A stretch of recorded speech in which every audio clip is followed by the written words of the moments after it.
fled their country, and now hundreds of Afghan refugees are headed to right here in San Antonio and in South Texas. To talk about that in today's KSAT Q&A, we are joined by Margaret Constantino, the Executive Director for the Center for Refugee Services. Margaret, thanks so much for sharing some time here with us.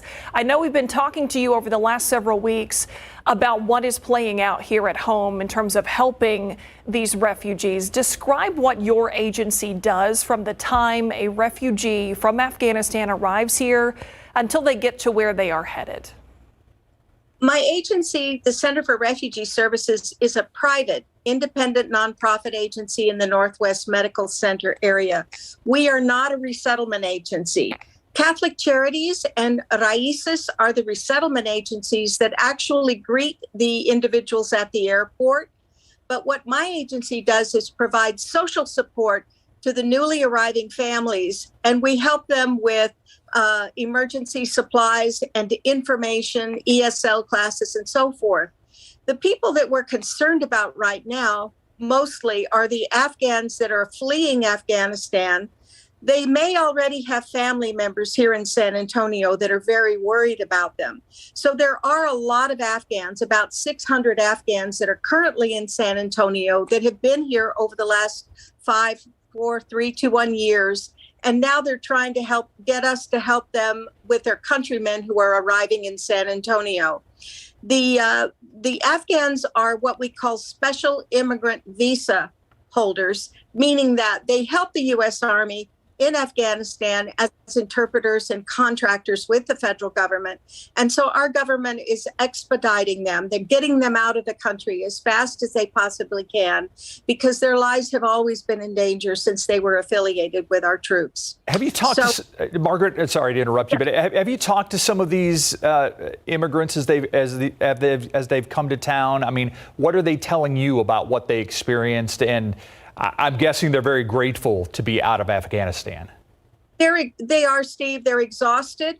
They're kind of in shock because they've been on the road for up to 2 weeks, getting out of Afghanistan and then being processed at the different military bases, which is their first destination once they come to the U.S. And then they move on to other cities throughout the United States, including San Antonio, Houston, Dallas, and Fort Worth, and so forth. So they're very tired. They're very exhausted.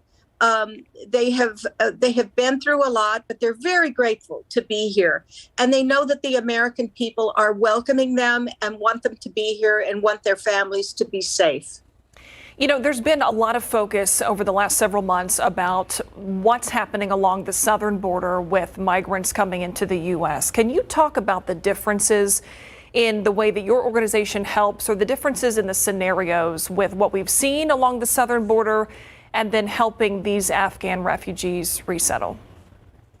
The situation at the southern border is a very complex phenomenon, and my agency is not involved in helping those individuals. Those folks that are coming across the southern border most often have no documentation whatsoever. So they have to deal directly with Homeland Security and with other federal law enforcement agencies before they can be released into the community.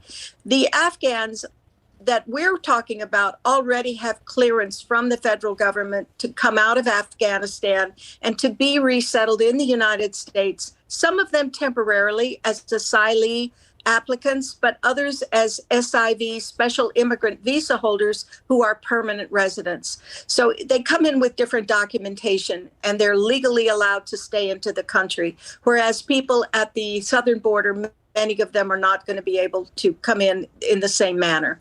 Margaret, talk about how people can help. And whether it's your organization or other organizations, there are a lot of people that want to help these refugees that are coming from Afghanistan. What is the best way? Is it money? Is it material? Is it clothing? Is it all of the above? Probably all of the above, Steve. Catholic Charities for the Archdiocese of San Antonio is the resettlement agency, and they are asking for donations of all sorts. So you can go to their website and check out what they need. Same with Raices here in San Antonio. And then my agency has put out an appeal to the general public, and we've been overwhelmed by the generosity of people. We do need emergency supplies. Our Facebook page does have a list of some things that will help the new arrivals that are coming, and we're going to do this in phases. So the very first few days they're here, they need pillows and blankets and washcloths and toilet paper and hygiene supplies. And then we're also giving them a small gift card so they can go buy food, because they're not going to have anything other than the clothes on their back. But look at the websites for various organizations. Check your churches. Your churches are also doing some amazing donation management, and I think that San Antonio is just exceptionally welcoming, and I'm so proud of everybody for helping. Time and time again, we see the huge heart that San Antonians and South Texans have, and so this is certainly, I love hearing that San Antonio's answering the call. And we have the website there, sarefugees.org/donate. If you'd like to get in touch with the Center for Refugee Services. Margaret Constantino, thanks so much for sharing some time here with us tonight. Thank you for your time. Thank you for the work you do, Margaret. We'll be right back.